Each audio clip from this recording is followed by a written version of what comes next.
A single day can change everything.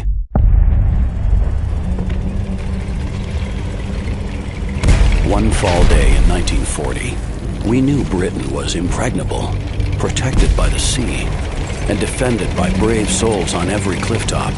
24 hours later, all we could do was watch as the German forces took the coast and drove their tanks into the heart of the nation.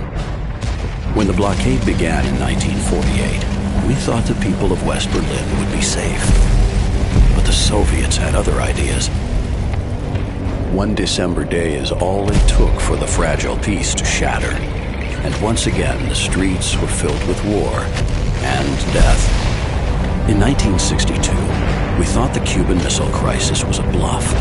It was bravado, playground bullies flexing their muscles. No one would ever push the button. Then one day in October that year, someone did push it.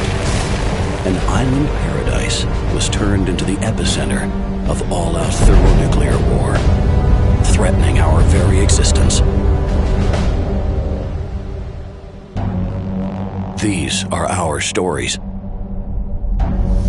Now, it's your turn.